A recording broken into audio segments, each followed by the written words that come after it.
Today I'm going to show you around the rig, just kind of do a quick walk around and explain what we have done so far, some of the things we're going to be doing for changes and build out, and give you a rough idea.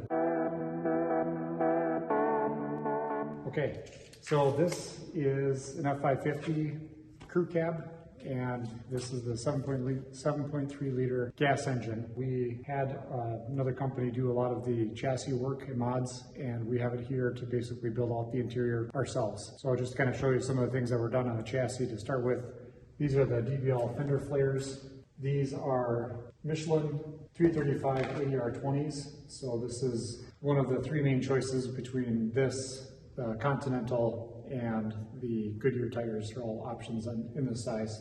These are the DBL wheels as well, and they're a beadlock style. On the front, we have this bumper, which is aluminum, and this was designed, fabricated, and installed by ADV Mobil out of Howell, Michigan.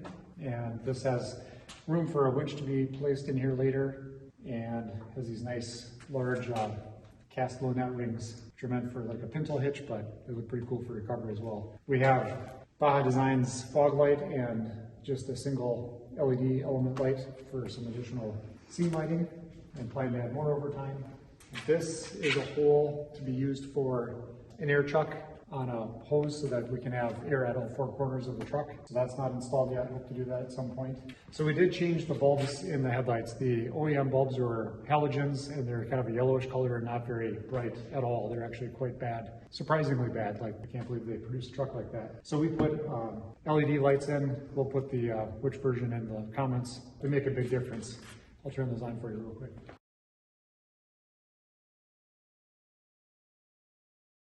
So I don't know how well they'll show up, but those lights are much nicer. Haven't done much driving with them at all yet, but okay. So then the truck just did an adjustment on LiquidSpring. I must have had it set on low before, so this is normal ride height. And LiquidSpring will go up 4 inches from here and down 4 inches. So at low speeds, you can drive in low or high for up to some speed, maybe 10 miles an hour, I'm not quite sure. But at the medium height, which is what this is, that's normal driving height.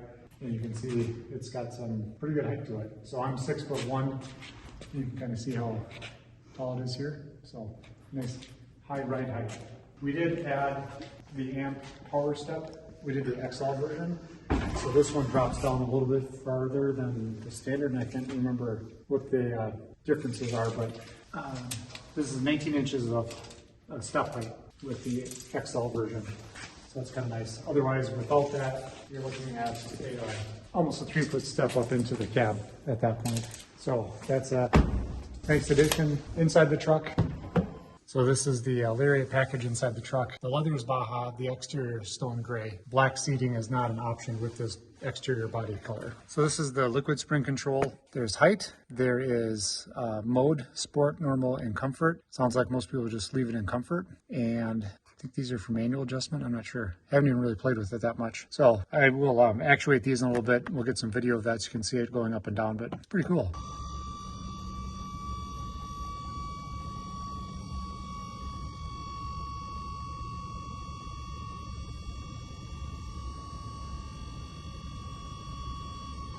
So if you take a look underneath, you can see a lot more of what's going on with the LiquidSpring. The cylinder back here, that's red. So that's the spring and the shock all in one system. So there's a hydraulic line that comes up along here and goes into this reservoir. So this cylinder is filled with a compressible silicone liquid. So the idea is that the liquid that's in the gas, the red shock back there, is your normal spring, and that the compression of the fluid allows that to have a particular spring rate. Up here, the line is connected to this reservoir. This is a microcontroller and a valve assembly right in here. And so this basically allows kind of like a pulse width modulation of access to the entire volume of fluid. So what that means is that your spring rate can change, I think, a ratio of 5-to-1, and this adjustment can happen within 40 milliseconds. So in 40 milliseconds, you can essentially change your spring rate substantially. The spring pack that came on this truck is extremely stiff, which means it's like driving a brick down the road. If you have a full load to empty load, I think the deflection of the spring pack that's on here originally is only like 1 inch, so you can get a pretty good idea of how stiff that is. This has much more travel. So again, the plus or minus 4 inches allows that much, up to that much travel for the spring to be dependent on the road ride situation, so it smooths out the ride substantially. It's a pretty neat system. These are pretty common on ambulances these days.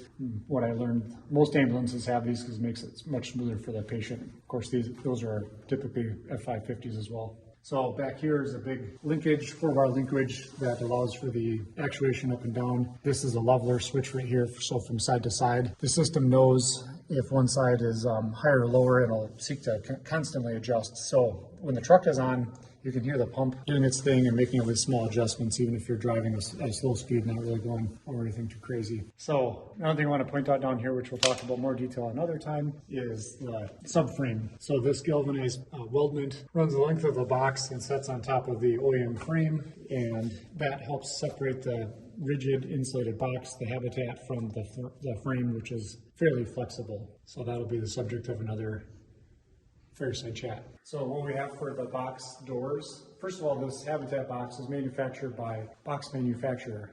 It's a German company, and they've been doing this for a long time. They make a lot of these boxes. This is custom designed, so I designed the box, sent SolidWorks files. We exchanged drawings a few times to make sure all the details were right, but this is fiberglass with foam and then fiberglass.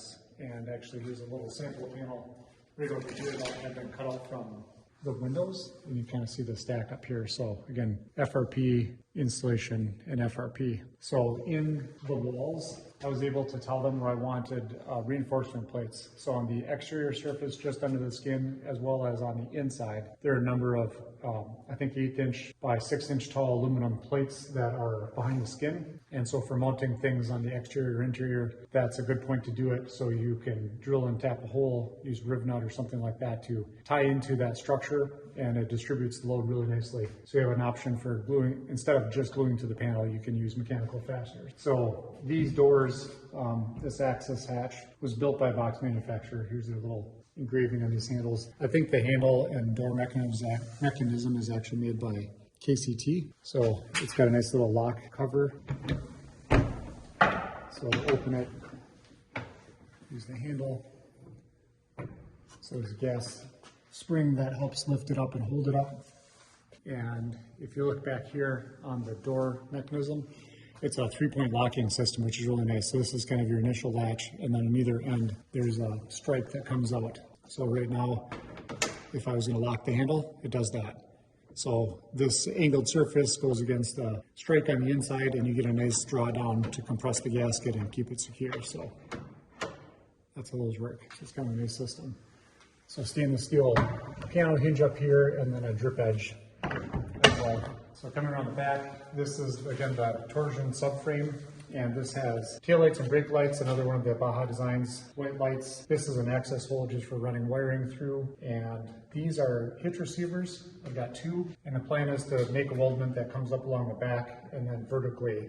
So storage boxes can be mounted from those instead of mounting them to the back wall. The idea is that over time, if we want to change which kind of adventure we're going on, we could put a different storage box on here by taking these hitch receivers out and putting in a new setup. So these are well integrated into the torsion frame. The other benefit is that that carries any of this back load into the frame instead of having it on the box for things like spare tires, which can be very, very heavy. So this is just the OEM backup camera. It's kind of a crappy camera, so we'll change that out at some point. Hitch receiver, and then we'll put some more of those Lunette rings back here, and this can also get a winch inserted in it, so that's behind the license plate. So as you can see, we have our dinette mock-up in here. If you zoom in and look at the door on the other side, you can see the latch strike right there. I'll go activate it.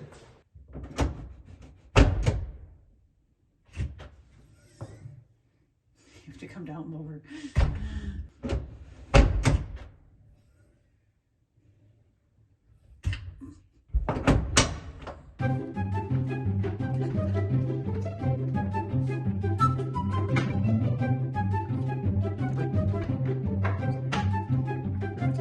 So we have some cardboard sitting here to represent the storage boxes. This is just to get an idea if the shape is right and if they're centered on the rear wheel. It drives me nuts seeing storage boxes not centered on the rear wheel, so I want to be very accurate on that, and then just double checking the height. So these storage boxes right now are 22 inches tall, and on the rear, that leaves about 24 inches of clearance.